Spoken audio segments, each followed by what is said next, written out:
ప్రభువైన యేసుక్రీస్తు నామములో మీ అందరికీ కూడా శుభాభివందనాలు. ఈ సమయంలో పరిశుద్ధ గ్రంథమైన బైబిల్ నుంచి ఒక మాట మనం చూసుకుందాం. మత్తయి సువార్త 18వ అధ్యాయం 20వ వచనాన్ని చదువుకుందామండి. ఏలయనగా ఇద్దరు ముగ్గురు నా నామమున ఎక్కడ కూడి ఉందురో అక్కడ నేను వారి మధ్య ఉందునని చెప్పాను. ప్రభు వాక్యాన్ని దీవించుగాక. ఈ వాక్యాన్ని మనం చాలాసార్లు వింటుంటామండి.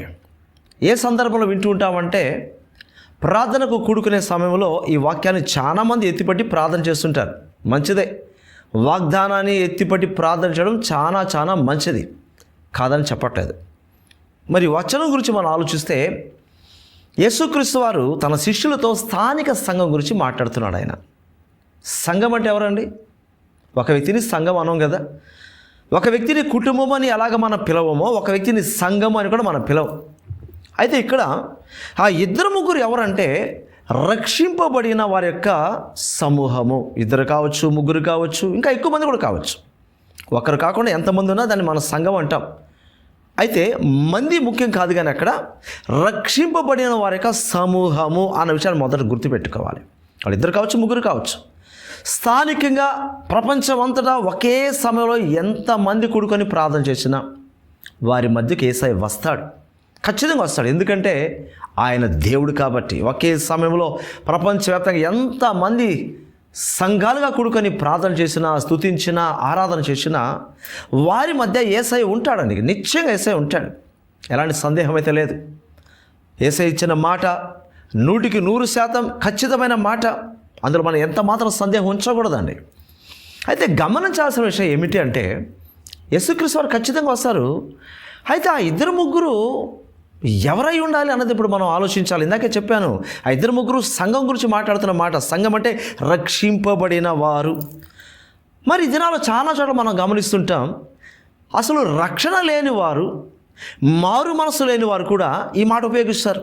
యేసయ్యా, మేము ఇద్దరు ముగ్గురు కూడున్నాం, మా మధ్య మీరు ఉన్నారు, మేము నమ్ముచున్నాం ప్రభా అని వారు ఈ వాక్యాన్ని ఉపయోగించి ప్రార్థన చేస్తున్నారు కదా.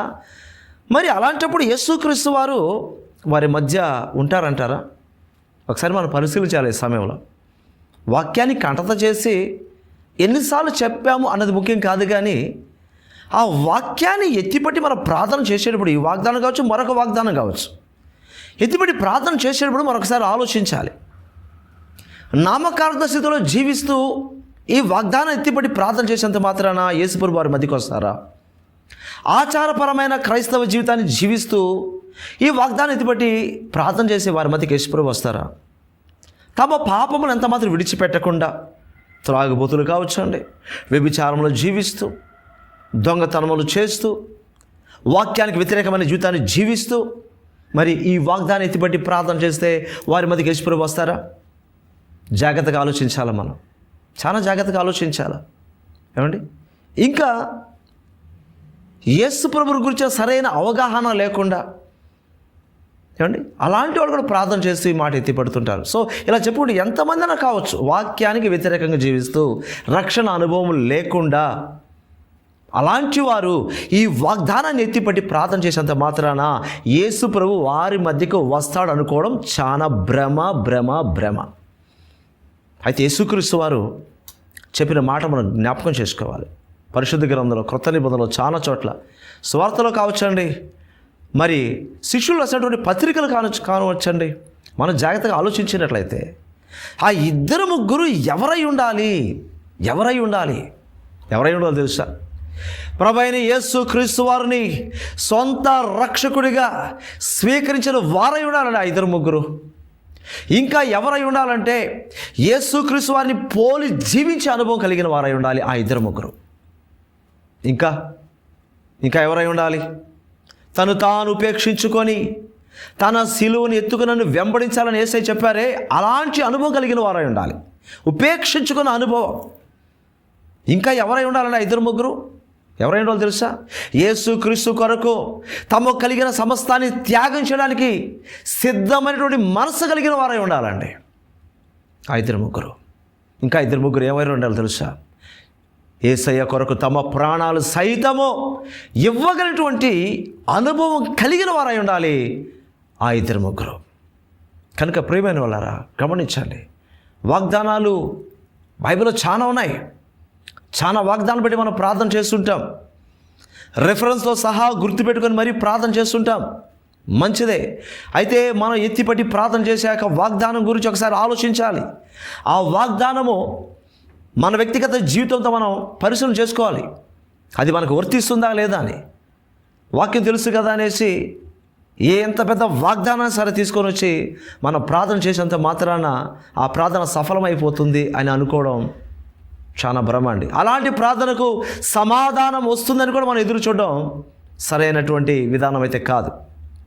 సో దానికి ముందు వచ్చి కూడా చూస్తున్న యేసుక్రీస్తు వారు చెప్పారు, మీలో ఇద్దరు ఏకీభవించి ప్రార్థన చేస్తే అది పరలోకంలో కావచ్చు, భూమి మీద కావచ్చు, అవి బంధింపడుతుంది లేక విడిపింపడుతుంది అని కూడా యేసుక్రీస్తు వారు చెప్పారు. అంటే ప్రార్థనలో ఉన్న శక్తిని ఆయన చెప్పాడు.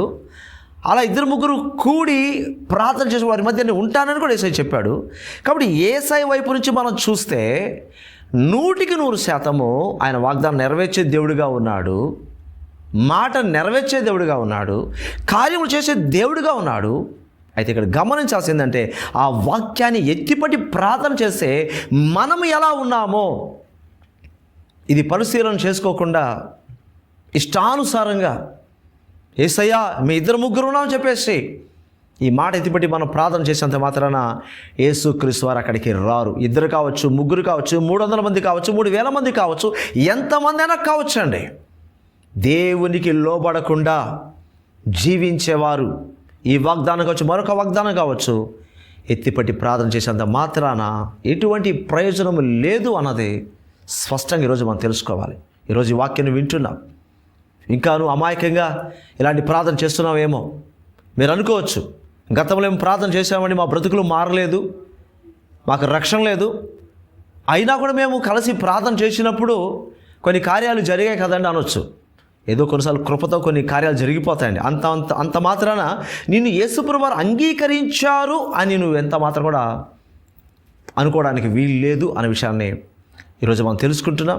కనుక వాక్యమును గ్రహించి, వాగ్దానాన్ని గ్రహించి, తెలుసుకొని ఎత్తిపడి ప్రార్థన చేయడం నేర్చుకుందాం. ఆయనకి ఇష్టానుసారంగా జీవితం జీవిస్తూ ఈ వాగ్దానాన్ని ఉపయోగిద్దాం. ప్రభు ఈ మాటలు మన వెనుకల్లో దీవించునుగాక. ఆమేన్. Praise lord.